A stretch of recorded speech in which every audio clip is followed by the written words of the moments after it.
Muchas gracias. Es un honor, un privilegio estar frente a todos ustedes el día de hoy con invitados que generosamente nos platicarán de su opinión sobre el futuro de la energía en el mundo y el posicionamiento que tiene México en relación al tema energético. Es un tema verdaderamente fascinante, verdaderamente importante para el desarrollo y el futuro de la humanidad y para el posicionamiento de México en el mundo. El día de hoy contamos con tres expositores de lujo, sin orden de importancia, porque los tres son gente extraordinariamente destacada, debo decir, no solamente reconocidos a nivel nacional, sino internacional.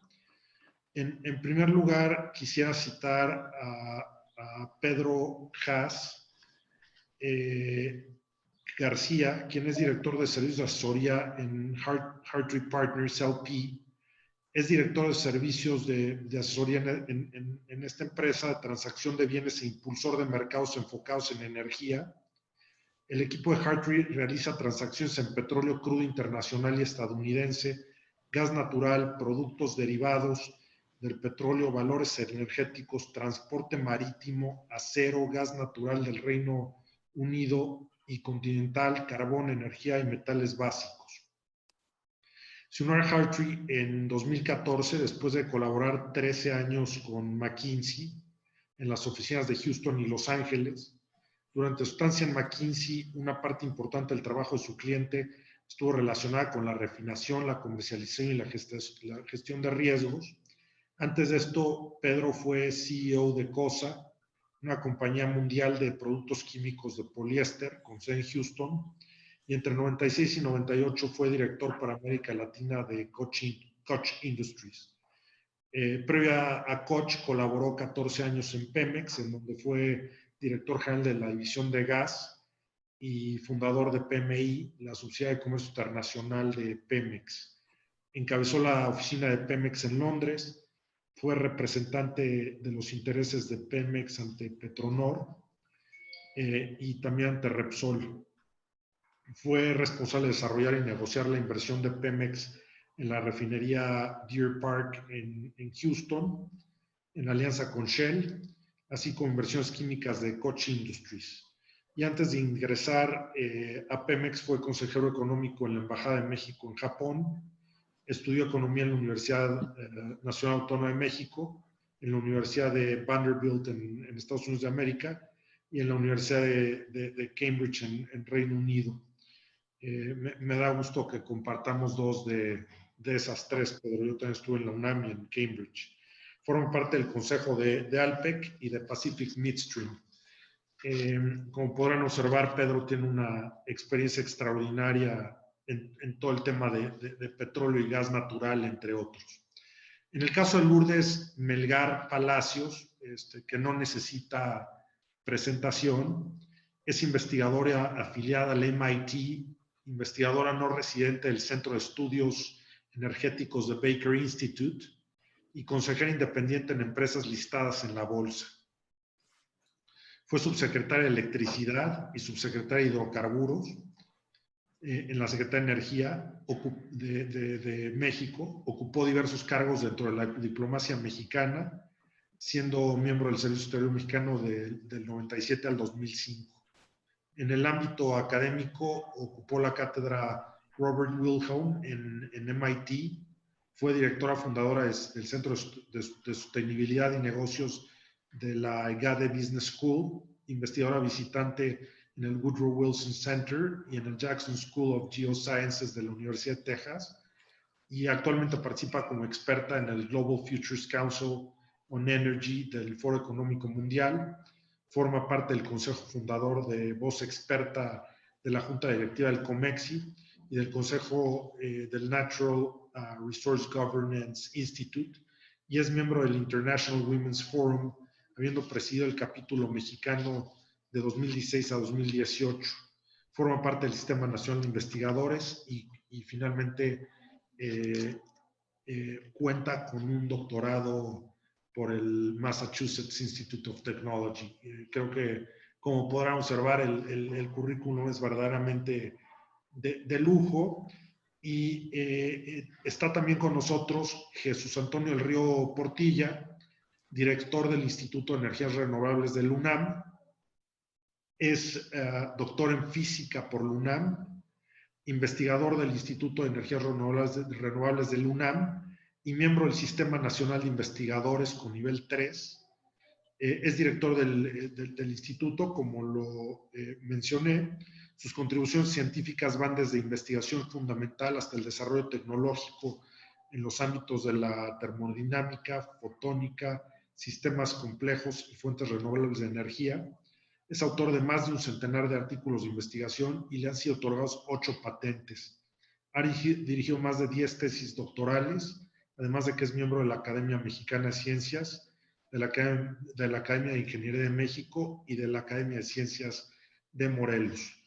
Y el día de hoy tenemos el privilegio, el honor de que el panel será moderado por nuestro director general ejecutivo de Aspen Institute, quien es el embajador Enrique Berruga Filoy, quien fuera representante permanente de México ante Naciones Unidas, embajador en Costa Rica e Irlanda, subsecretario de Relaciones Exteriores para América del Norte y organismos multilaterales en la Secretaría de Relaciones Exteriores de México y presidente del Consejo Mexicano de Asuntos Internacionales. Es además autor de 5 novelas, una de ellas llevada ya al cine y una más en proceso de convertirse en serie de Netflix. Bueno, tenemos un panel extraordinario, un moderador de primera y un tema realmente interesante y que creo que a todos nos incumbe y nos preocupa. No recuerdo desde que nací, ni recuerdo haberlo leído en la historia, algún momento en el que el precio del barril de petróleo llegara a valores negativos, lo cual es verdaderamente impresionante. Entonces es aprovechar esta oportunidad, sí, para hablar del futuro de la energía y de ver cuál puede ser el impacto de lo que estamos viviendo por COVID-19 en el desarrollo de la misma. Y para ello, pues contamos con 3 panelistas de lujo, pero además Pedro, experto en hidrocarburos, Lourdes Melgar, habiendo sido subsecretaria y con toda esta experiencia internacional, también experta en temas de electricidad, y Jesús Antonio del Río Portilla, creo que sumará mucho en lo que se refiere a energías renovables. Sin duda los 3 saben de todo, pero con una experiencia específica en distintas áreas. Entonces, yo por lo personal estoy sumamente interesado de lo que nos compartirán el día de hoy. Bienvenidos, muchas gracias por aceptar la invitación y te cedo la palabra, Enrique. Muchas gracias, Luis. Buenos días a todos. El propósito del webinar del día de hoy es hacer una visión pasando de lo global a lo mexicano. Entonces, iniciemos por la parte global. ¿Qué nos espera en el futuro energético global? Y empezaría quizá con Lourdes, por favor, si nos puedes dar unas pinceladas de hacia dónde se está moviendo el mundo en materia energética. Vemos que, como mencionaba Luis hace unos minutos, que efectivamente el precio del crudo ha caído a niveles que no tenían registro en la historia.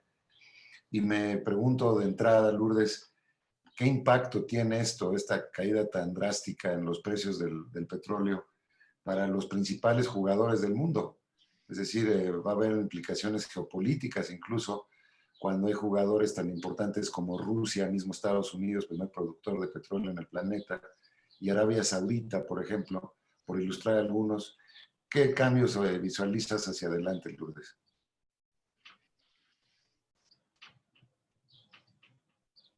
Ya. Primero Ya. que nada, muy buenos días a todos y muchísimas gracias al Aspen Institute México por la invitación. Es un verdadero honor compartir la mesa con tan distinguidas personalidades. Y tengo una pregunta, Enrique, antes de empezar. ¿Quieres que muestre láminas o voy respondiendo las preguntas? Si quieres iniciar con tu presentación tal como la tenías y ojalá que podamos empezar también con este tipo de cambios.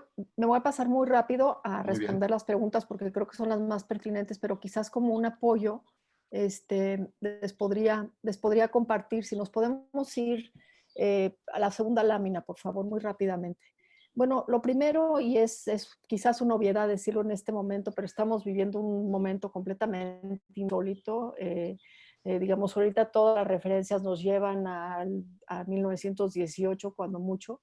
Y 2020 es un año particular también porque es el año que se había ya señalado como en la década de acción para avanzar en los objetivos de desarrollo sostenible.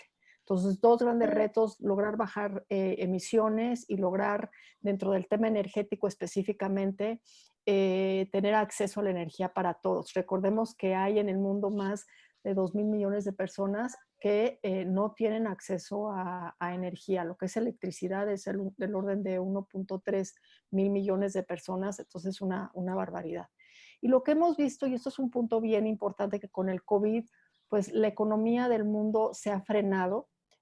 Hay más de 40% de la población mundial que está encerrada en su casa. Las industrias prácticamente han parado y lo más importante en lo que se refiere a consumo energético, pues no hay consumo de turbocinas, los aviones prácticamente no están volando, ha disminuido increíblemente en más del 60% el consumo de gasolinas en algunas partes del mundo, como en Europa, en España llegó a ser cerca del 90%, y evidentemente pues eso está teniendo un impacto muy fuerte en lo que es la demanda. Pero también creo que hay que tener en mente dos impactos que se están viendo a raíz del COVID.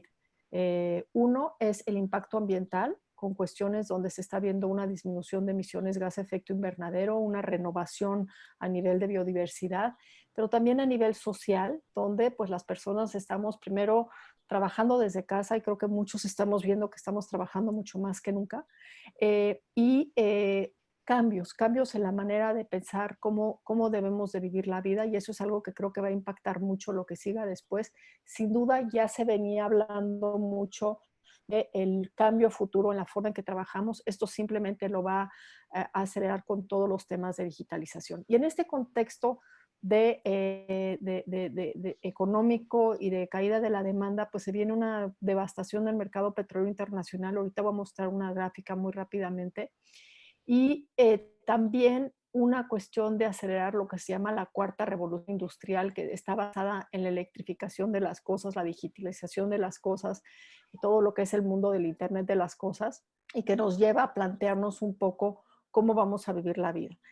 Y un tema muy importante es que en los países donde se están dando recursos importantes, apoyos importantes fiscales para mitigar el impacto de la crisis económica, ya se está hablando que esos recursos no pueden ir a las energías fósiles, sino que tienen que ir hacia lo que sería una transición energética más acelerada.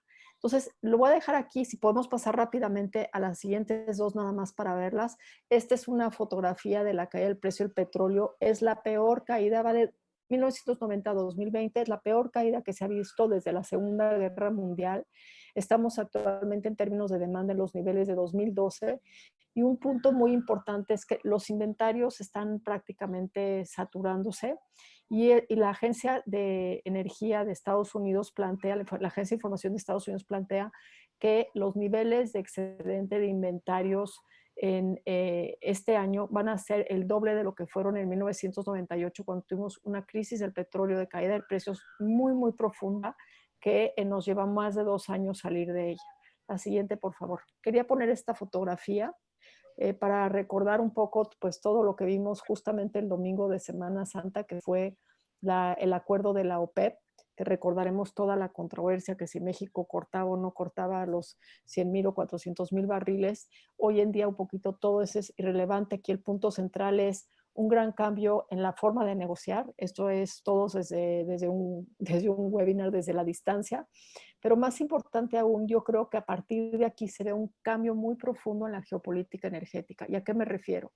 Si bien la OPEP más sus socios con Rusia y otros países como México, Kazajstán, etcétera, llegaron a un acuerdo para sacar del mercado 9.7 millones de barriles día, el gran ganador de esta negociación, digamos, el que se apalancó y que es una sorpresa para todo el mundo, es sin duda Donald Trump.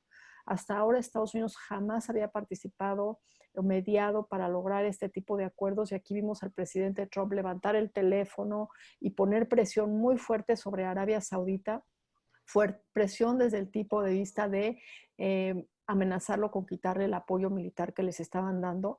Y eso pues sí nos plantea de que pasamos de un eje de negociaciones y conversaciones, OPEP más socios, etcétera, a un mundo en el cual vemos muy activo también a la Agencia Internacional de Energía, al mundo de los consumidores, y en un momento insólito porque pues la demanda no hay demanda. Normalmente cuando los precios caen, los países que no son productores aprovechan para impulsar el desarrollo y en este momento eso nos está dando por razones evidentes. Claro, es una fotografía en este momento y cuando vimos el precio negativo del WTI tenía claramente que ver con una saturación de almacenamiento en Estados Unidos donde los contratos se tienen que los contratos de mayo se tenían que terminar en una fecha específica, 21 de abril, con entregas físicas y no había dónde poner el recurso. Vimos los menos $37, nos pega muy fuerte a México por la fórmula del precio de la mezcla mexicana y porque también está saturado el mercado en Estados Unidos para el producto mexicano. Respondiendo a la pregunta que nos hiciste muy claramente, Enrique, lo primero que diría es si hay ganadores y perdedores. Yo creo que voy a hacer algo controversial quizás, pero yo creo que aquí estamos empezando a ver el fin de la era del petróleo. Recordemos lo que decía Yamani, el jeque Yamani, exministro de Petróleo de Arabia Saudita, decía, el mundo del petróleo, la era del petróleo no se va a acabar porque se acabe el petróleo, como tampoco la era de las piedras se acabó porque se acabaran las piedras. Y aquí lo que estamos viendo es que con estos precios y esta sobreoferta que hay, donde se va a tardar mucho tiempo, ya se están dando una serie de reestructuraciones. Las empresas petroleras privadas ya se estaban diversificando. Ahora que eso se va a acelerar, pero además estamos viendo un impacto fuertísimo en las finanzas de los países productores. Arabia Saudita, por ejemplo, requería un precio superior a los $80 el barril. Eso no lo van a ver. Rusia, del orden de 65 para su presupuesto, tampoco creo que lo vamos a ver en un buen rato. Y en el caso de México, hay que recordar una cosa muy importante en el caso de México. Nuestra economía no está petrolizada y las finanzas públicas tampoco están petrolizadas, porque hoy en día el presupuesto depende más o menos en un 14% de los ingresos petroleros, mientras que en 1998 dependíamos en un 40%. Lo que está petrolizado, sin duda, es la visión de la política energética de nuestro país. Y lo dejaría aquí como un primer comentario. Muchas gracias. Muy bien, muchas gracias, Lourdes. Me gustaría si, Antonio, nos puedes ayudar en una gran pregunta que seguramente tú tienes muy bien analizada. El comportamiento reciente del petróleo y de la economía, ¿qué predice para las energías renovables? Yo he visto las dos argumentaciones básicamente opuestas de que va a ser el fin de los combustibles fósiles y el inicio verdaderamente de la energía renovable, incluso invitando a que haya una apuesta mayor a las energías renovables.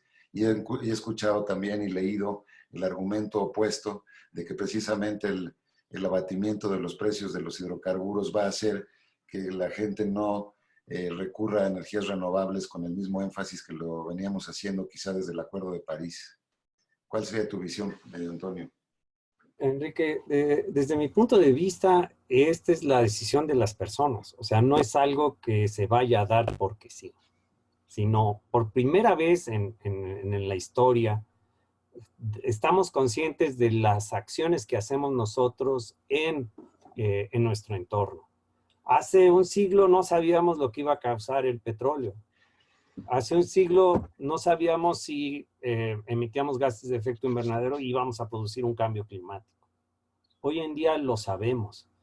Y precisamente como sabemos qué va a pasar si no paramos los hidrocarburos, si no paramos de utilizarlo, entonces tenemos que actuar en consecuencia.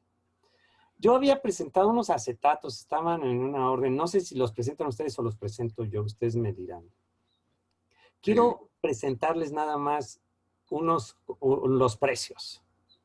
Sí, exactamente. Vamos más abajo, abajo, la cuarta, por favor, el número 4, el 5, ahí. Por ejemplo, estos son los costos de cómo han caído los precios de las renovables. Tú me hablabas de los precios. En el año 2010, la biomasa andaba por $0.078 por megawatt hora. Bajó un poco en el año 2019. Geotérmica subió, hidro más o menos se mantuvo, aunque bajó. Pero lo que sí es sorprendente del año 2010 al 2019 es la caída tremenda en los precios de la generación fotovoltaica. Bajó pues más de 5 veces. Y la concentración solar también bajó, pero no en la magnitud en la que fotovoltaica. Estos son los precios de hoy en día. La eólica bajó un poco, la de mar también bajó. Estos son los precios, me van a decir, pero la demanda del petróleo sí. Sin embargo, la energía renovable, no necesitamos almacenarla, salvo la biogás. Todas las demás son relativamente desconectables. Bajamos el switch y no pasa nada. No nos tienen costo de almacenamiento. El petróleo sí nos está causando un costo de almacenamiento y eso es lo que hizo que bajaran los precios. Desde mi punto de vista, las renovables están ahí y depende de nosotros si las usamos o no. La variabilidad de las renovables, por eso les pongo el costo de las baterías. En el año 2010 andaban por más de $1,000 el kilowatt hora de almacenamiento en batería. Hoy en día está en $156 por kilowatt hora. Esto habla también de una flexibilización del uso de la energía. El petróleo lo hay en algunos lugares, no en todo el mundo, y hay que transportarlo. Las energías renovables, si las usamos bien, están en todos los lugares. Desde mi punto de vista, es el momento de apostarle a las renovables. Es el momento, como ya lo dijo Lourdes, de que apostemos por la verdadera transición energética y nos volvamos hacia allá. ¿Cómo? Pues como nos lo ha enseñado el COVID. Estamos flexibilizando nuestra forma de producción y evitemos el seguir trabajando a lo que se llama la máxima potencia. Si pasamos al acetato 8, por favor. Ahí déjame comentar algo. ¿Cómo opera la naturaleza y cómo opera nuestra economía? La mayoría de los biólogos adora la naturaleza. Yo también. Sin embargo, la naturaleza trabaja a máxima potencia. Trata de acabarse los recursos lo más rápidamente posible. Si yo tengo en un frasco algunas bacterias y les pongo alimentos, se lo acaban lo más rápido posible y no les interesa si va a haber para después. Esa es la diferencia con la humanidad, que la humanidad sí sabe qué va a pasar después. Nuestra economía trabaja igual con el régimen de máxima potencia, es decir, trata de maximizar el máximo beneficio económico en el menor tiempo posible. Esto no es compatible con un desarrollo sustentable. Tenemos que trabajar en un régimen diferente, en un régimen donde haya eficiencia. Y la sustentabilidad implica eficiencia y implica flexibilización. Debemos apostarle hacia eso.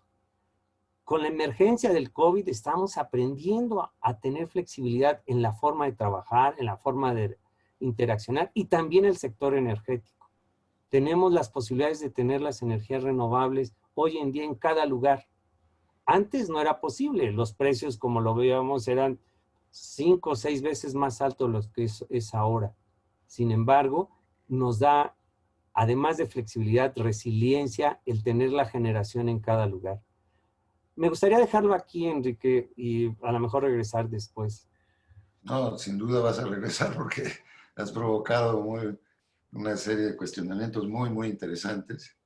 E incluso te voy a ir dejando una pregunta, siendo así como arrancamos la discusión, ¿verdad? Porque esa es parte de lo que tenemos que hacer para que, además de la rentabilidad que tengamos una discusión seria sobre cómo avanzar en esa transición energética tan importante. Pedro, nuestro tercer bat, como decimos en el béisbol, yo quisiera, sé que tienes una serie de planteamientos que hacer iniciales, pero me gustaría también que nos ayudaras a ver dos ángulos muy específicos. Uno, todo este tema de la saturación de la capacidad de almacenamiento en el mundo. ¿Qué significa? Se tienen que vaciar todos esos almacenamientos antes de que la producción se reanude. ¿Qué ocurre con eso? Y una muy importante que me gustaría aprovechar la óptica que tienes, pues con la experiencia que has tenido en Estados Unidos, ¿qué tipo de decisiones avisoras en Estados Unidos, en el gobierno de los Estados Unidos, en las grandes petroleras de allá, que puedan tener mayor impacto sobre México en los próximos meses o en el próximo año y medio, digamos? Y muchas gracias, Pedro, por estar en Gracias, Enrique, y gracias por la invitación y saludos a los demás participantes. Pues mira, yo empezaría por decir que uno de los problemas que tenemos en este momento en el mercado de la energía es que estamos enfrascados en medio de la tormenta. Entonces, la confusión es enorme, ¿no? O sea, nosotros somos traders de commodities, entonces la verdad es que somos muy felices con la volatilidad. Es nuestro medio natural. Lo que nos gusta es el riesgo porque tenemos los instrumentos para poder gestionarlo. Aunque debo decir que también en esta época ha habido expertos en gestión de riesgo que han sufrido embates muy fuertes, ¿no? Que los movimientos han sido brutales. Quiero empezar por hacer una primera observación sobre los precios negativos del crudo. Obviamente es espectacular, ¿no? Ver cómo en una sola jornada el precio llega a menos $37, ¿no? Es algo nunca visto, es una cosa bastante notoria. Y bueno, podemos imaginarnos que va a estar en los libros de historia. Ahora, hay que recordar que los precios negativos no son una cosa común del diario, pero tampoco son una cosa inusitada. O sea, si tú quieres depositar efectivo en un banco suizo, te cobran intereses en vez de pagártelos, ¿no? Estás acudiendo a una institución que piensa que te está dando un valor y ese valor es la seguridad, la anonimidad y por lo tanto te va a cobrar por tu efectivo. Hemos visto en Europa precios negativos de la electricidad provocados justamente por energías renovables y por saturación de redes. Hemos visto precios negativos de gas en Estados Unidos, en el Permian, producidos en asociación con crudo, en un momento en que no había suficiente capacidad de extracción de gas, no había suficientes líneas de transmisión y por lo tanto el gas se convertía en un cuello de botella para la producción de crudo. Entonces, pagarle a alguien para que se llevara el gas era algo razonable. En el precio del crudo lo hemos visto también, aunque un poco oculto. Lo hemos visto sobre todo en algunas zonas en donde el crudo se produce tierra adentro, como se dice en inglés, landlocked. No hay suficiente capacidad de extracción de la región. El producto se ve subpreciado y sobre todo en relación a sus costos y se vende, digo, el precio no tiene que ser negativo, lo que es extraordinario es que se venda por abajo del costo, ¿no? Y puede haber toda una serie de razones que tienen que ver con derechos minerales, con contratos previos, en fin, etcétera. Ahora, en el caso del precio negativo, digo, me estoy extendiendo mucho sobre esto y tal vez no sea algo de tan interés, Hubo una razón muy particular, sería un poco tardado meterse a la parte técnica de por qué llegó a $37, pero en fin, el punto fundamental es que no es algo común, pero tampoco es algo que nunca suceda. El segundo punto es que me preguntaste, el tema de los inventarios. El tema de los inventarios es un tema importante porque ante la caída de la demanda en particular del mes de abril, pero de todo el segundo trimestre, estamos enfrentando una acumulación de inventarios que puede llegar a 1.500 millones de barriles, ¿no? ¿Cuánto, perdón, Pedro? 1.500 millones de barriles en todo el mundo. Estamos estamos ya cerca de la capacidad máxima de colocación de inventarios, tanto en tierra como flotantes, en barcos. Y eso quiere decir que en la medida en que nos tardemos en absorber esos inventarios, digo, 1.500 es crudo y productos, 2/3 partes es crudo y 1/3 parte es productos, más o menos. Nos tardaremos en regresar a un equilibrio de precios. Ya estamos empezando a ver una cierta recuperación de la demanda. Y aquí es donde el recorte de la OPEP y de otras zonas productoras empieza a ser importante, en el sentido de que es posible que empecemos ya a estar viendo una reducción de los inventarios excedentes. Obviamente eso va a suceder fundamentalmente cuando la curva de precios, que está en contango, empiece a aplanarse y el contango ya no pueda pagar el inventario, o bien incluso hagamos un movimiento a backwardation. Yo no creo que vamos a llegar a backwardation pronto. Eso tendría que ir acompañado con un repunte de la demanda y una reducción de la producción, pero por lo menos un achatamiento de la curva de precios, de reducción del contango, sería suficiente para empezar a soltar inventario. Ahora, eso va a tener ciertos efectos. Por ejemplo, los primeros inventarios que se van a soltar van a ser inventarios flotantes, son los más caros. Y eso va a reducir los costos de transporte, que ahora se han ido hasta las nubes, ¿no? Justamente para aprovechar los efectos de contango y para acomodar el almacenamiento. Entonces, estamos ante esta incertidumbre de qué va a pasar con la demanda, qué tan rápido se va a recuperar. Yo he estado escuchando y leyendo todo tipo de análisis del mercado, como te puedes imaginar, tenemos los nuestros propios. Una de las cosas que no he escuchado hasta ahora, y creo que no lo he escuchado porque es un poco difícil imaginárselo, pero es el impacto de una posible segunda ola de COVID. Si tenemos una segunda ola bastante violenta, pues entonces volveremos a un lockdown y tendremos un segundo impacto sobre la actividad económica y por lo tanto sobre la demanda de energía. Y en el caso de Estados Unidos, Pedro, en el caso de Estados Unidos, tenemos una relación energética muy estrecha con Estados Unidos. Bueno, en el caso de Estados Unidos, digamos América del Norte, lo que ha pasado, ha sucedido ha habido una contracción. Para empezar, la noción de que Estados Unidos iba a provocar por instrucción gubernamental, federal o estatal, una reducción de la producción no ha sucedido. El Texas Railroad Commission se reunió y decidió que no venía al caso. Utilizaron como excusa el hecho de que la producción ya había caído. La producción en América del Norte, Canadá y Estados Unidos ha bajado cerca de 3 millones de barriles hasta la fecha. Más o menos la mitad en Canadá y la mitad en Estados Unidos.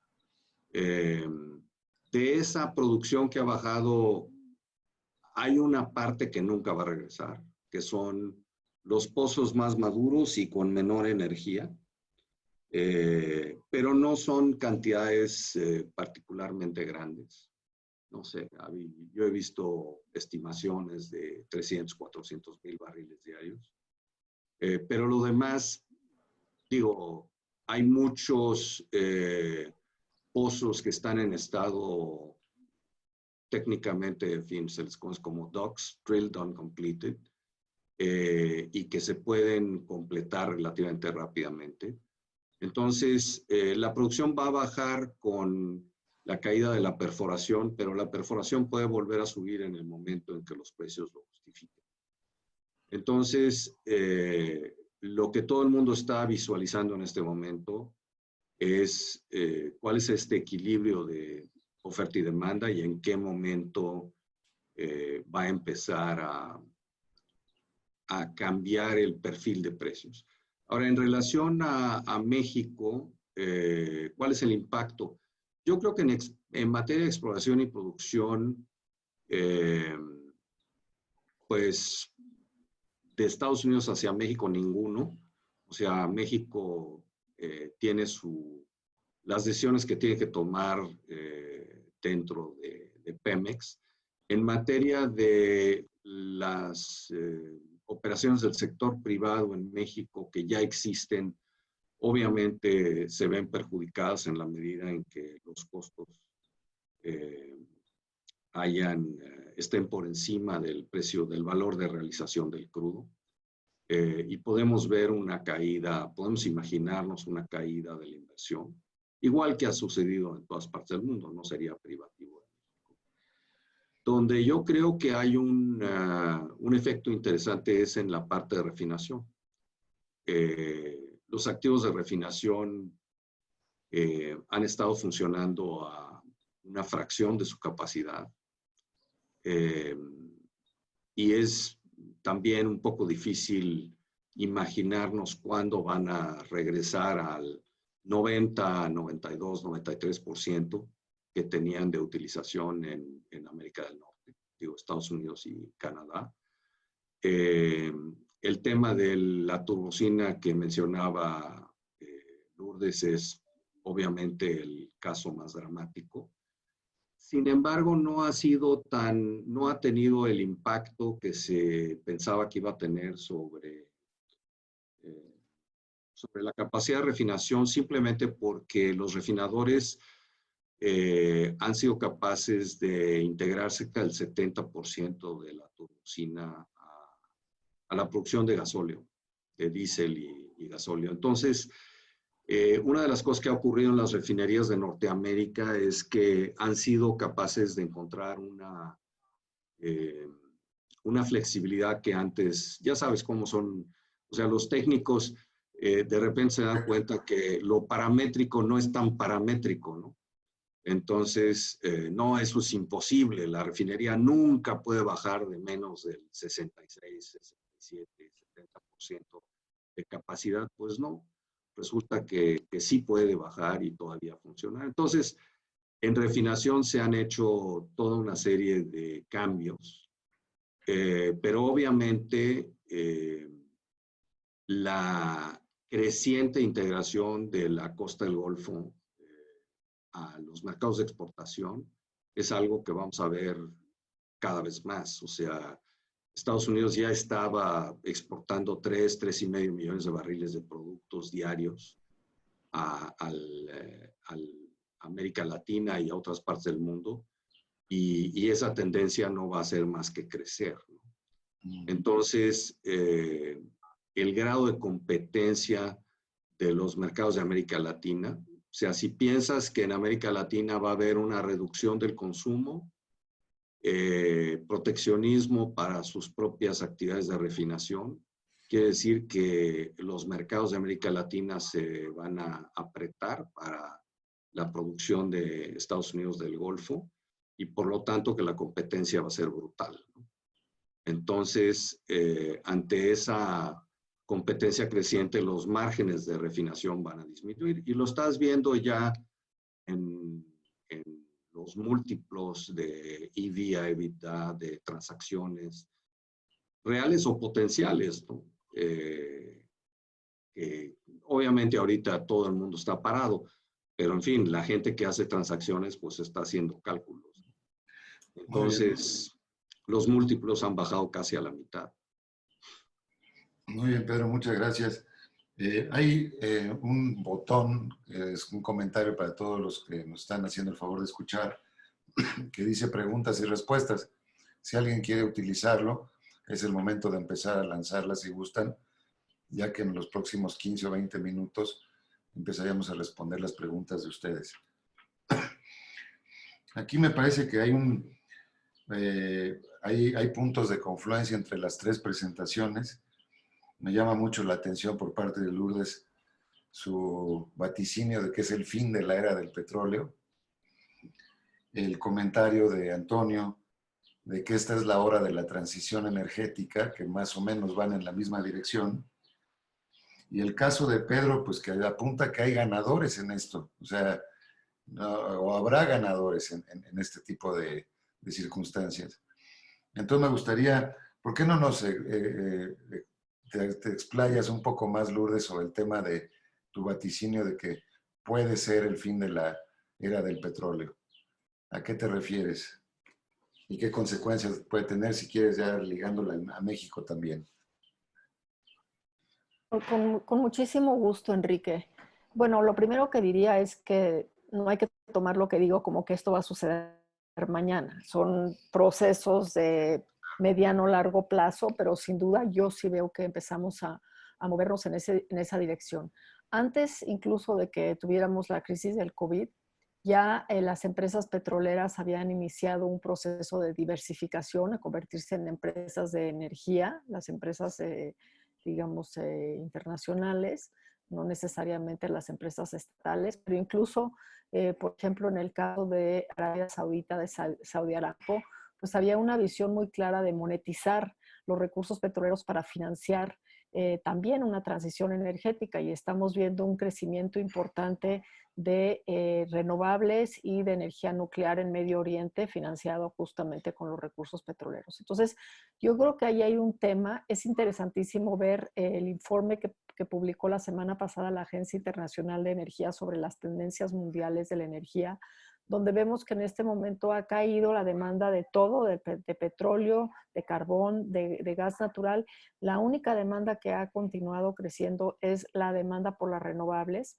Y sin duda creo que esta visión que hay de invertir en una transición energética, los recursos que van a tener o que están teniendo como apoyo de los gobiernos, es una cuestión muy interesante, porque también tenemos que pensar que muchos gobiernos, y estoy hablando principalmente sin duda de Europa, también de Estados Unidos, se están endeudando con estos apoyos que están dando para reactivar la economía, pero de alguna manera van a tener que capturar los beneficios. Y ahí es donde se empieza a ver y a hablar de que pudiera venir muy fuerte el tema del impuesto al carbono o incluso el mercado de emisiones. Entonces, si estamos hablando de que la variable cambio climático no ha desaparecido, lo hemos visto que cada vez más en el mundo financiero se le está dando un peso muy importante con fondos de inversión diciendo que ellos solamente van a invertir en proyectos que son renovables, y como nos acaba de mostrar perdón, es el doctor de la UNAM, los precios han caído muy significativamente. Entonces, en todo lo que tiene que ver con la electrificación, sí estamos viendo este movimiento para que pues no sea energía que se esté generando con combustible o carbón, sino que sea energía limpia, y eso implica cambios. En el caso específico de México, como comenté hace un momento, pues vamos como en sentido contrario, porque en vez de movernos hacia donde va todo a la acción energética, más eso a mexicanos. México llama la atención por ser el único país donde se desploman los precios. Su empresa petrolera está presentando un plan de inversión, no se están viendo recortes, no se está viendo todavía nada relevante, eso a pesar de haber perdido el grado de inversión.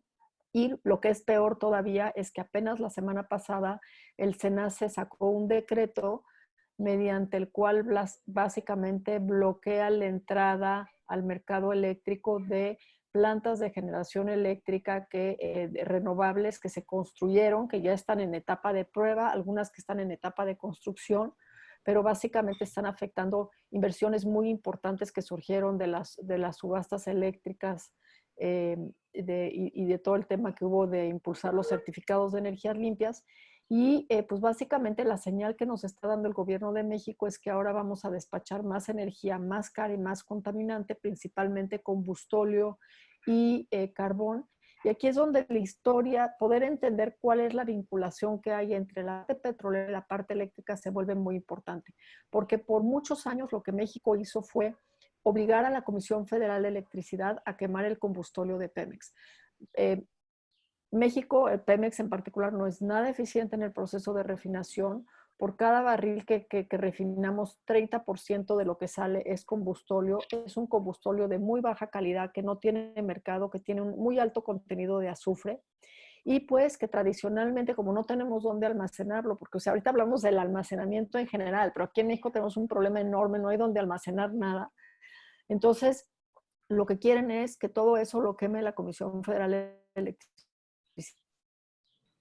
Es costo muy lenta la soberanía energética, la soberanía energética como refinar, consumir petróleo y refinar petróleo. Nos estamos olvidando del gas natural, nos estamos olvidando del renovable, más soberanía para México, que los recursos que tenemos de energía renovable privilegiado, la concentración solar prácticamente todo el territorio nacional, la gran variedad de energía eólica que tenemos en muchos lugares de muchos estados de la República, aparte de la geotermia, que es generación base, y de la hidroeléctrica, por no hablar de como es energía de furo, la energía marítima. Entonces, México está haciendo una apuesta al pasado. Estamos realmente queriendo reactivar un modelo que no funcionó. O sea, ya la crisis que tuvimos en época de López Obrador, conocemos, nos estamos enfocando a poner dinero bueno en lo malo, en vez de tratar de pensar en algo que ya sabemos que sí funciona porque lo vimos, que además te permite desarrollar cadenas de valor y te permite darle beneficios a las comunidades locales. Y yo creo que ahí es donde nos estamos equivocando en el enfoque en México, que es distinto del resto del mundo. Y entonces, Antonio, ligado a lo que acaba de comentar Lourdes, esta transición energética, quizá tenemos una oportunidad de oro por todas las condiciones que se han dado para provocarla, para detonarla de una manera más directa. ¿Cómo visualizas esa transición? ¿Qué tendríamos que hacer como sociedad para avanzar en esa dirección que de todos modos está entre los objetivos de desarrollo sustentable? Es decir, es parte de los compromisos internacionales de México. ¿Cómo podríamos dar ese brinco o, digamos, aprovechar el impulso que está dando pues toda la incertidumbre, sobre todo en el mercado petrolero, para avanzar ahí? Y aprovecho para comentar una pregunta que a lo mejor puedes ligar, de Rogelio Montemayor, que nos pregunta por qué no hablamos de gas, que también es un tema que puede ser muy interesante en este momento para analizar. Entonces, no sé si pudieras, Antonio, unir estos cabos sueltos que te suelto por ahí. Tu micrófono está apagado, ¿eh?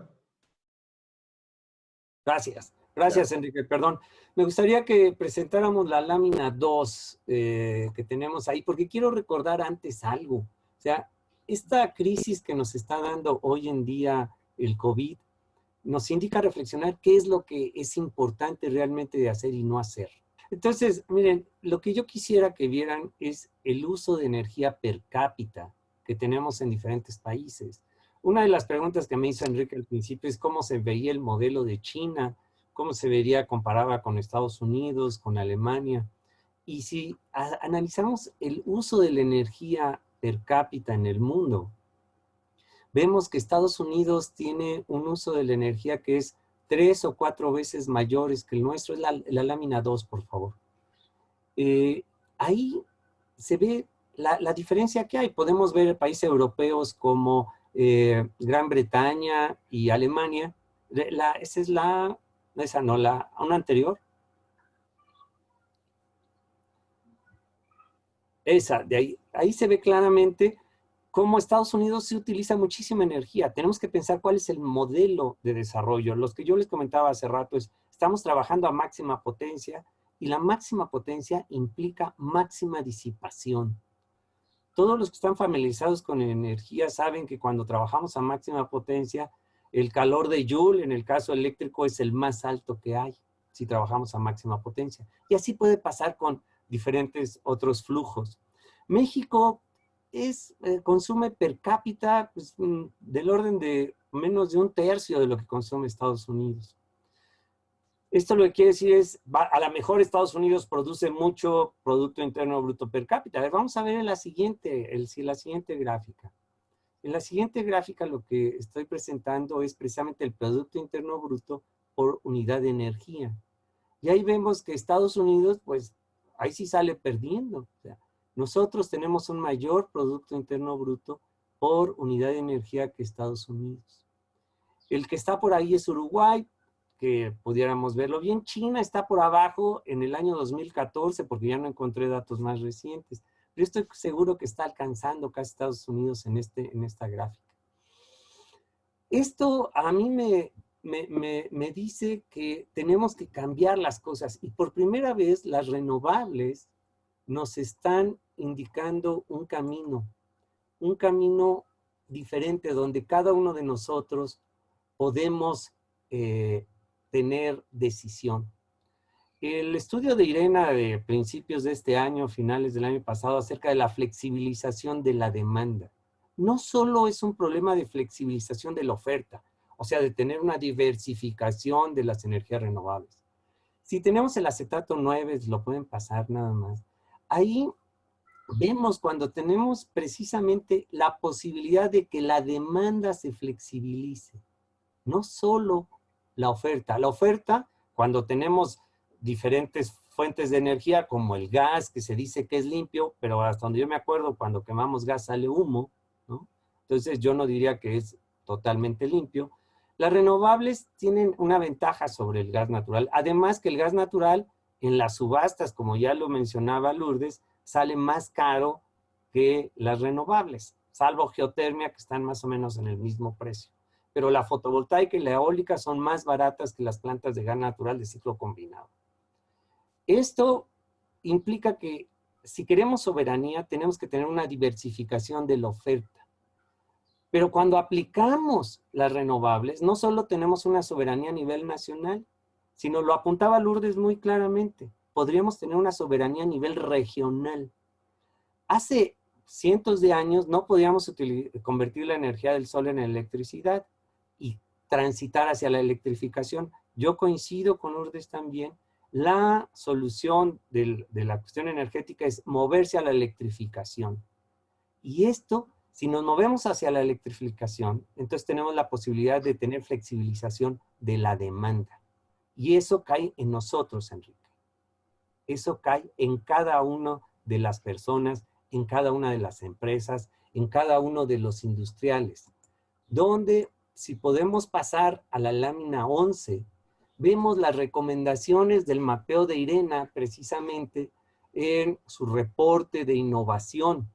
Y vemos que desde el lado del sector industrial tenemos posibilidades de poner las energías renovables para generar calor y almacenarlo, o generar hidrógeno, y algo muy importante, baterías del lado de nosotros de los medidores. No los pongamos afuera, donde hoy el SENACE nos lo está evitando, sino pongámoslo adentro de los medidores. Convirtamos nosotros en actores reales de cambiar la demanda de energía. Y eso nos va a permitir tener opciones diferentes. No me quiero alargar, pero los invito a leer estos comentarios de IRENA acerca de la flexibilización. Los vehículos eléctricos vistos no solo como consumidores de energía, sino como almacenadores de energía. El hidrógeno puede ser un combustible interesante y hay muchas otras opciones. Es la primera vez, las renovables y la tecnología hoy en día nos permite a las personas, las empresas, las organizaciones a tomar la energía en sus manos. No necesitamos pedirle permiso a casi nadie. Podemos hacerlo nosotros. Hay un dato muy interesante de la Agencia Internacional de Energía que habla de que las renovables generan 3 veces más de empleo que las fósiles, lo cual es también Exactamente. bastante interesante si estamos entrando en una etapa en que el empleo va a caer de manera tan brutal por la cuestión del coronavirus, pues lógicamente esto puede ser una opción doblemente interesante. Y Pedro, Ese era mi acetato siguiente, Enrique, donde disculpa. decía precisamente, no, tienes toda la razón, el aumento de los empleos en fuentes renovables en comparación con las fósiles. Sí, es 3-1 según casi todas las métricas que se aplican. Vamos Exactamente. a terminar este segmento para entrar ya en las preguntas que nos están enviando. Pedro, yo quisiera un par de comentarios tuyos, si nos haces favor. Uno, en el caso de China, apenas ha caído 5% el consumo de petróleo desde que empezó la crisis del coronavirus. Digo apenas porque es una economía enorme y quiere decir que ahí hay uno de esos motores, ¿no? Del crecimiento, la reapertura de la economía. ¿Cuál es tu análisis de China? Sería un punto. Y lo segundo, algo que mencionaste en tu primera intervención, que tiene que ver con el tema de la refinación en México. ¿Qué propuestas harías para el tema de la refinación tan controvertido en nuestro país? Déjame contestar las dos, pero quisiera hacer una reflexión sobre algo que mencionó Lourdes y que tiene que ver con el final de la era del petróleo. Yo creo que el final de la era del petróleo es algo que sabemos que se va a dar desde hace muchísimos años. La cuestión es que cuando tú ibas a un seminario o a alguna discusión que tenía que ver con el futuro de mediano y largo plazo, de largo plazo, estabas hablando de 2050 para adelante, ¿no? Era algo que iba a suceder dentro de 30, 40 años. Y dentro de 30 o 40 años, pues ninguno de los que estaba alrededor de la mesa iba a estar en el sector, iba a estar empleado en el sector, todos iban a estar o jubilados o muertos. Entonces, era un tema como irrelevante, ¿no? Era para ciertos académicos interesados en la especulación pura. Lo que ha sucedido con el final de la era del petróleo es que de repente se acercó y cuando estamos hablando de peak demand, pues estamos hablando de 2030, 2035. Digo, 2030 es en lo inmediato, ¿no? Si estás pensando en un proyecto de exploración y producción, en un proyecto de refinación, en un proyecto de inversión en infraestructura de hidrocarburos, pues es algo ya muy, muy cercano. Entonces, yo creo que esto tiene además un impacto sobre el tema financiero y eso me lleva a la reflexión que hacía Antonio del Río. Yo, no sé, soy tal vez una persona un poquito más de opiniones duras. Yo creo que también hay que, obviamente hay una responsabilidad personal de cada quien en esto, pero la verdad es que al final de cuentas lo que importa en términos del cambio real son los incentivos económicos. Una de las cosas que me parece más importante desde el punto de vista de la transición energética es que se ha trasladado del camino, del campo de los creyentes al campo de los financieros. Entonces, las agencias calificadoras, los bancos, los colocadores de bonos, los inversionistas, todos están contemplando la viabilidad de las inversiones en energías tradicionales. Entonces, una de las cosas que te encuentras hoy en día en los mercados financieros es la dificultad de financiar proyectos de energía tradicional, convencional. Y las situaciones de última noticia que han sucedido, por ejemplo, incluso con compañías de trading como Liechong en Singapur, en donde pues una empresa que le causó pérdidas de $3,000 millones al sector bancario, quiere decir que incluso los asset-based loans no están protegidos, sobre todo con la volatilidad tan grande de los precios de los commodities.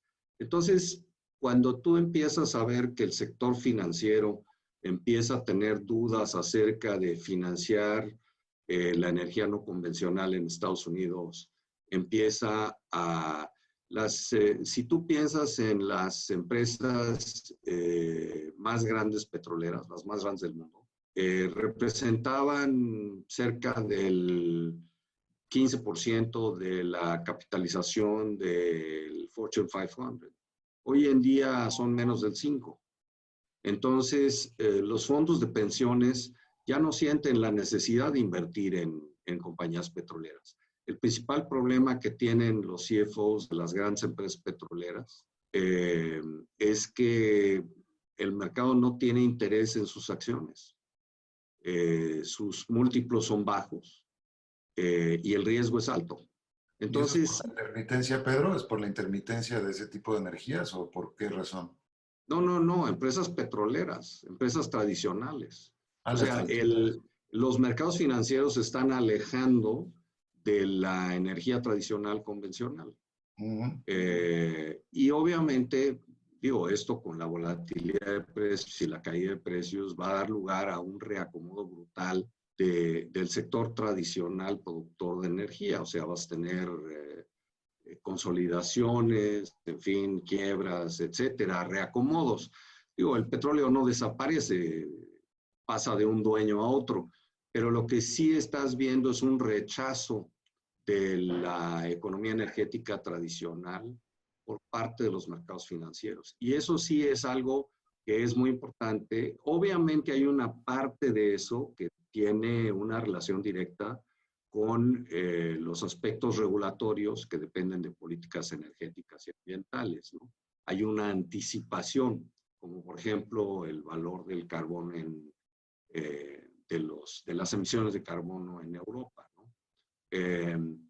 Pero de todas formas hay una anticipación del mercado. O sea, el mercado está empezando a pensar que el precio del carbono va a estar alrededor de 75, 100 dólares. Cuando tú piensas en 75, 100 dólares, estás pensando en soluciones realmente muy distintas a las soluciones actuales. Entonces, eso es lo que está, digo, uno puede discutir eternamente si una cosa está jalando a la otra, ¿no? Pero en fin, no tiene importancia al final de cuentas, ¿no? Lo que es importante es que estás viendo el reacomodo de todo el sector energético y que las empresas petroleras mismas y los países están empezando a hablar de stranded resources, ¿no? O sea, si soy Arabia Saudita y tengo 350,000 millones de barriles de reservas, ¿las voy a producir todas o no? Digo, es una pregunta importante, ¿no? O que se usen otras cosas distintas a como se ha venido usando. Voy a pasar a la parte de preguntas y respuestas. Les pediría, tenemos 20 minutos más, desgraciadamente se nos ha ido volando esto. Voy a tratar de aglutinarlas, si me permite el auditorio. Tenemos 3 preguntas que tienen que ver con la decisión del SENACE de suspender la autorización de proyectos eólicos y fotovoltaicos. Me parece que esta está casi con dedicatoria para Antonio. ¿Qué opinas, Antonio, de esta decisión? Tienes que apagado el micrófono. Sí. Pues, por supuesto que ya lo dijo Lourdes también, estamos regresando al pasado. O sea, no puede ser que en este país cerremos la puerta a las renovables, que es el futuro precisamente de la energía. O sea, no hay de otra. O sea, son las renovables. Podríamos alargar o no alargar la dependencia con los fósiles. Hoy en día no podemos evitarla, tenemos que movernos a transitar. Pero la solución de SENACE es totalmente inexplicable. O sea, no hay sustento que nos diga que es una buena solución. ¿Pero qué racionalidad puede haber tratando de explicar las cosas? Porque me imagino que son entes racionales quienes están ahí. ¿Cuál puede ser la racionalidad de una cosa de Pues, esta? lo que dicen es que son variables y que tienen peligro el sistema eléctrico nacional, pero eso no hay una evidencia. En todos los países donde entran las renovables hoy en día, el sistema eléctrico se ve fortalecido. O sea, no, yo no la veo, Enrique. O sea, por más que quiero ver una explicación, siempre encuentro errores de lógica en lo que están diciendo. O sea, no hay una razón. Igual que el quitar los certificados de energías limpias, tampoco veo una razón para quitarlos. O sea, no hay más que el que sigamos comprando gas natural, por ejemplo.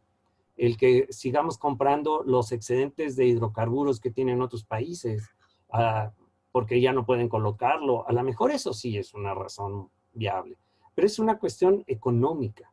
O sea, de económica, de presiones, como ya lo dijo Lourdes, eso de hablar por teléfono y decir o me lo compras, pues a lo mejor ahí fue la opción de sí, reduce un poquito y yo presiono a los demás la compra el bajar la cuota, el que nosotros compráramos esos excedentes y entonces quitáramos las fuentes renovables.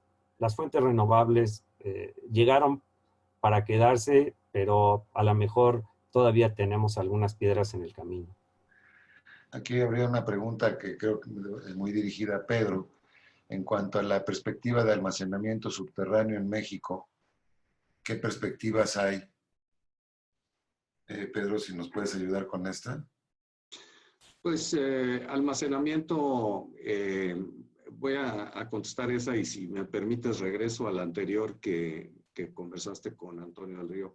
Mira, yo creo que almacenamiento en México nunca ha habido. Por alguna razón es un tema que nunca ha interesado a las empresas públicas. México tiene en materia de productos 3 días de inventarios. Si tú ves los almacenamientos, una capacidad máxima de 5 tal vez, y con ciertas dudas, porque nunca sabes si los tanques están habilitados o no. Pero si tú ves el almacenamiento de gasolinas y diésel en Estados Unidos, en donde no hay inventarios mínimos, simplemente son comerciales, estás hablando de entre 20 y 28 días, ¿no?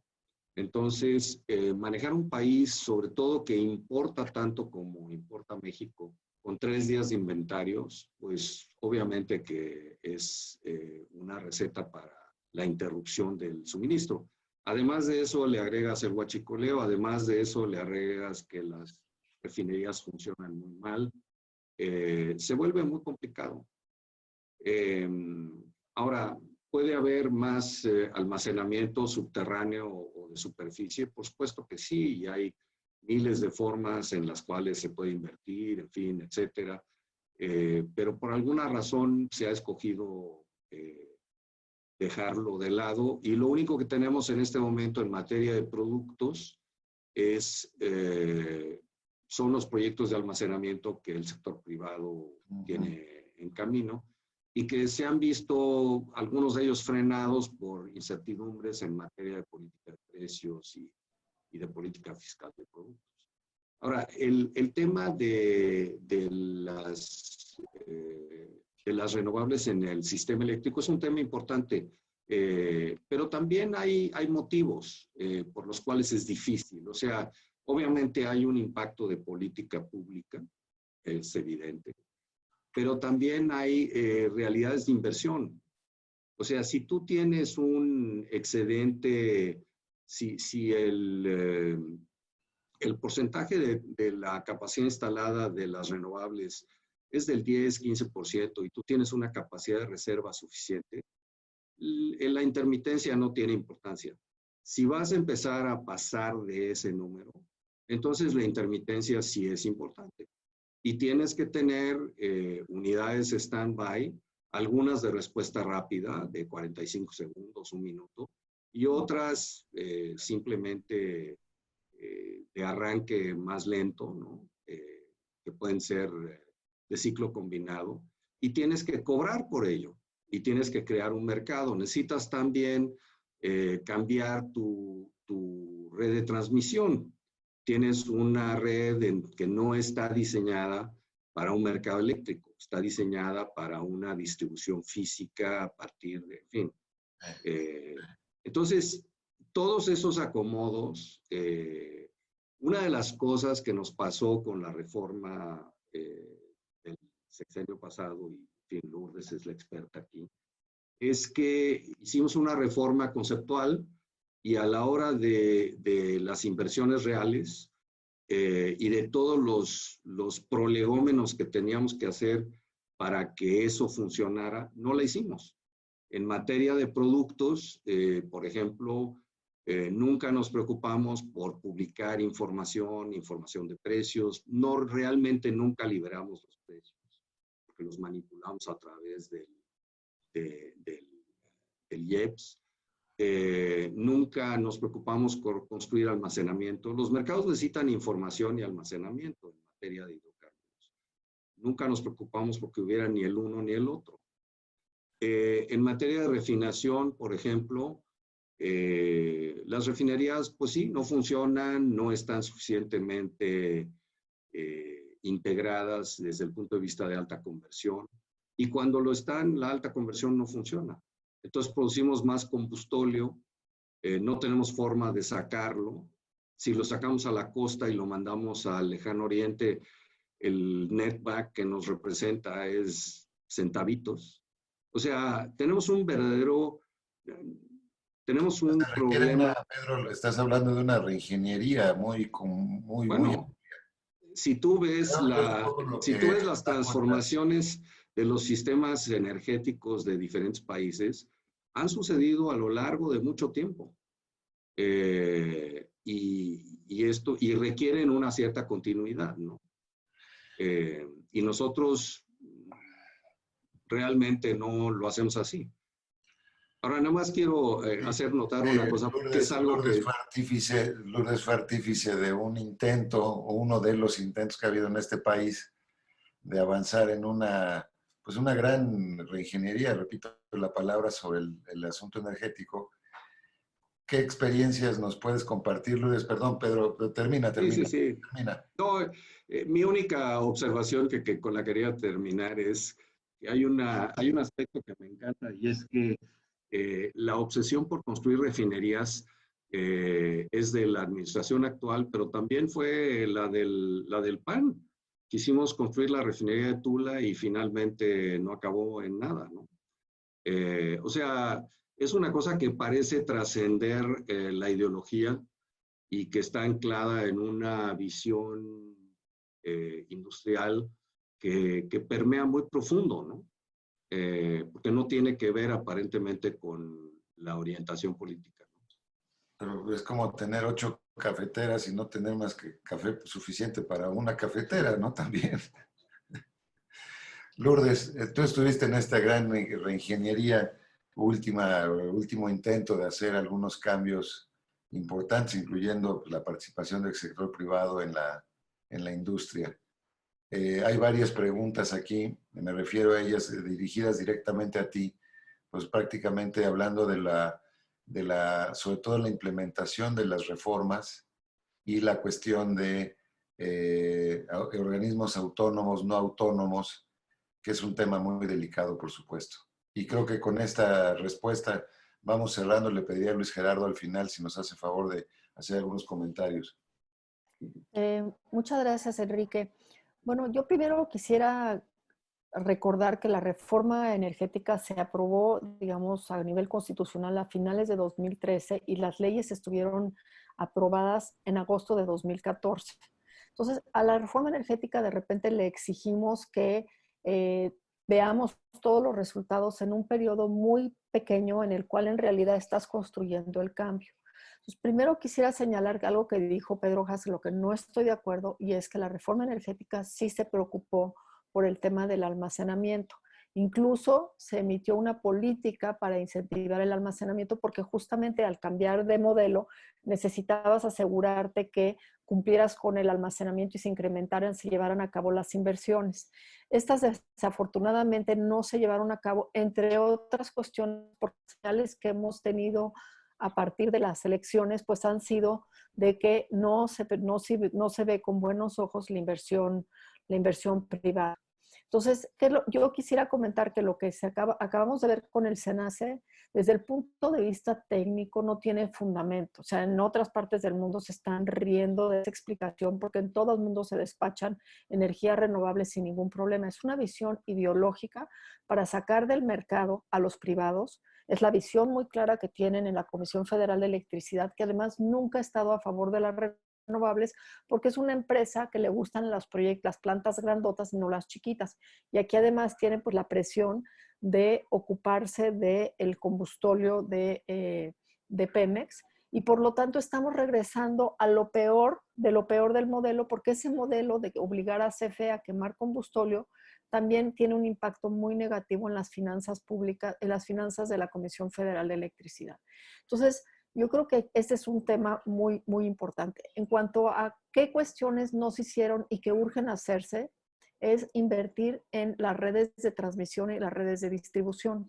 No hemos hablado, pero en este sistema flexible que muy interesantemente nos describió el doctor Antonio del Río, sin duda necesitas lo que se llaman las redes inteligentes, y que la gente pueda ir controlando la demanda que tiene de energía eléctrica. Y el drama que tenemos en México es que llevamos, no un sexenio, llevamos más de 10 en invertir en redes. Urge invertir en redes de transmisión, porque además, si nos vuelve a pasar esto de vernos encerrados en nuestra casa, que tengamos electricidad y más vale que tengamos internet y más vale que tengamos todo, porque si no el país literal se para. Entonces, si no queremos profundizar las diferencias entre aquellos que tenemos el privilegio de podernos conectar de esta manera y el resto de la población, urge entrarle a eso. Y por último, creo que hay que tener en cuenta que la reforma fue resultado de una serie de negociaciones. Y, por ejemplo, en el tema de organismos autónomos o no autónomos, pues hubo mucha oposición a que se les diera autonomía plena, no solamente a la CRE y a la CNH, sino un tema que no se quiso tocar, que desde mi punto de vista fue un error, fue fortalecer a la Comisión Nacional de Seguridad Nuclear y Salvaguardas. Entonces, ese tipo de cuestiones sin duda ayudarían, aunque pues el embate que estamos viendo es muy fuerte para regresar a un modelo pues más bien crear un modelo basado en el petróleo, donde nos olvidamos del gas natural, nos olvidamos de las renovables, nos olvidamos de las otras opciones y donde todo gira en fortalecer a Pemex y en detrimento de todo lo demás. Luis, ¿tendrás algún comentario? Y al final le hacemos una rápida ronda con nuestros participantes, nuestros panelistas, para que nos den un comentario final. Me ha parecido una presentación extraordinaria y me parece también muy interesante el tema, porque la energía es fundamental para el desarrollo del mundo y para el desarrollo de nuestro país. Y lo que noto entre lo que han platicado los expositores, los panelistas, pues es que de alguna manera hay una visión distinta, no hay una visión homogénea en el mundo en cuanto a cuál debe de ser el desarrollo de la energía en adelante, y sobre todo lo que estaban presentando en relación a las renovables y cómo el precio de las renovables en algunos casos ido hacia abajo. Me parece interesante lo que comenta Lourdes en el sentido de lo que pudiera estar sucediendo en México, en el sentido de estar privilegiando ahora a petróleo frente a renovables en relación a lo que está sucediendo en el mundo. Entonces, me preocupa que no hay una claridad en cuanto a las políticas que deben de tomarse hacia adelante. Y la pregunta que yo haría en general es, noto de alguna manera una confusión en relación hacia dónde debe de ir México. La pregunta es si a nivel internacional hay una claridad, porque lo que se ve también es una confusión de realmente es el fin del era del petróleo. Está diciendo Pedro, no, el petróleo va a subsistir, pero sí se habla del fin del era del petróleo. Los mercados no le están apostando al petróleo, pero por ejemplo recuerdo hace 2 o 3 años que estaban quebrando o no quebrando, pero pues prácticamente sí, bajando fuertemente las acciones de las renovables en el momento en que bajó el precio del petróleo. Al bajar el precio del petróleo, pues entonces parece que lo que recuerdo es que lo que se decía en ese momento era al bajar el precio del petróleo, entonces conviene más las renovables que... entonces en ese momento conviene más el petróleo que las renovables porque las renovables son más caras que el petróleo. Entonces, la idea parece que las energías limpias pues es hacia donde debemos de ir, pero la pregunta es ¿a qué, en qué rango, en qué tiempo creemos que las renovables debieran prevalecer sobre el petróleo? Y no estoy seguro, pero creo que no hay una claridad al respecto en el mundo. Me quedo con esa reflexión. ¿Habría plazos, Antonio? Gracias Luis, ¿habría plazos, Antonio? Quizá tú tienes un observatorio más claro en cuanto a cierto horizonte de tiempo cuanto a la transición energética. Mira, la transición energética la están planteando las agencias internacionales que debe ser acelerada. O sea, debemos acelerarlo para realmente tener un desarrollo sustentable, sostenible hoy en día. También a mí, como lo dice Luis, me preocupa la indefinición del gobierno mexicano hacia las renovables, o más bien la definición de bloquear a las renovables por tener un modelo de hace 100 años en el desarrollo del petróleo. Lo que me queda claro es que los mercados, Luis, y eso sí es importante, los mercados le están apostando a las renovables. El sector industrial ya le está apostando a las renovables, lentamente, pero lo está haciendo mediante la electrificación. Insisto, que es lo que dijo Lourdes. El sector social, nosotros, tenemos que empezar a pensar, esa sí puede ser una dicotomía. Nosotros como sociedad vamos a promover el movimiento hacia las renovables. El mercado ya lo está haciendo. Tenemos 3 minutos más. Me gustaría que termináramos en el desorden correspondiente. Pedro y Lourdes, que tenga la última palabra nuestra invitada. El micrófono, Pedro. Ya. Sí, mira, yo creo que efectivamente estamos viviendo el final de la era del petróleo. La cuestión es cuánto tiempo va a durar, cómo se va a llevar a cabo esa transición. Y desde el punto de vista de políticas públicas, puedes ayudar a que la transición sea más fácil o más difícil. Pero si tú ves las tendencias generales del mercado, pues digo, hacia allá va todo el mundo. Ahora, no es una transición lineal, va a ser una transición en dientes de sierra, va a haber riesgos financieros, técnicos, digo, pero hay toda una serie de medidas que tienen que ver con inversiones, con políticas públicas, en donde se puede facilitar esa transición. O si no, te resistes hasta que te vence la ola que de todas formas va a ocurrir, ¿no? Yo como siempre recuerdo en estos casos la recomendación que hacía Charles Koch, el muy odiado presidente de Koch Industries, pero en fin, como financiero tenía sus cualidades.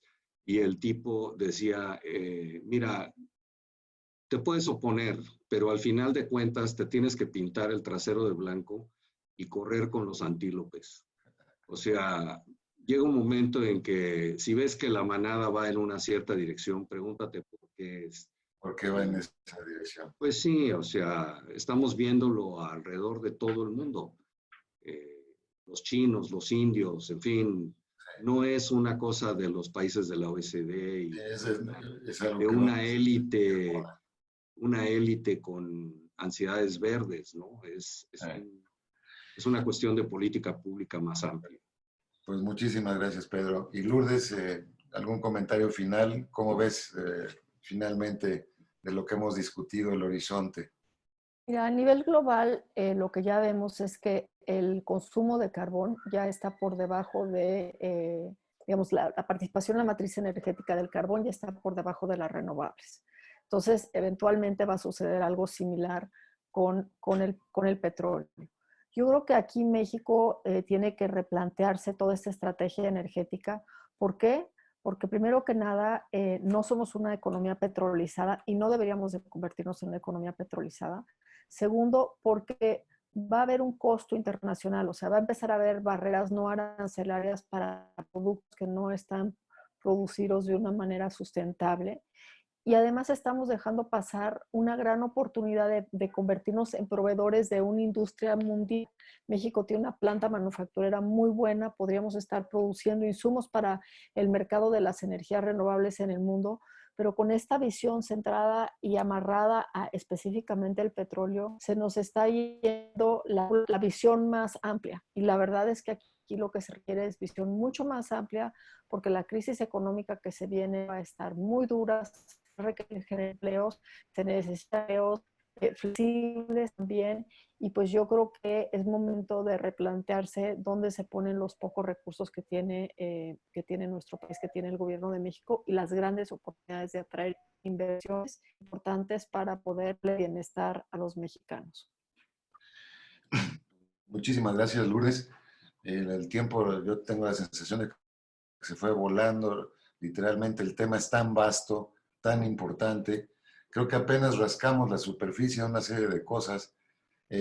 Amerita probablemente segmentar, si estás de acuerdo, Luis, este enorme tema y ir viendo después quizá con temas selectos, digamos, o con seminarios selectos algunos de estos asuntos, para tratar de ir construyendo esta matriz a la que se refería Lourdes ahora en su última intervención.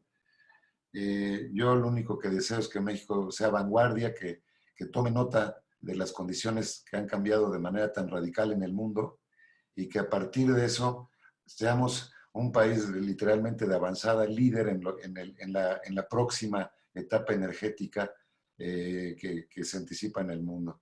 Así es que agradecerle a Lourdes, a Pedro, a Antonio, y ojalá que los tengamos pues, de nuevo en uno de estos seminarios, ya quizá más focalizados en algunos de los temas delicados. No sé si quieres despedir la transmisión, Luis Gerardo. Pues muchas gracias a los tres. Estás sin micrófono.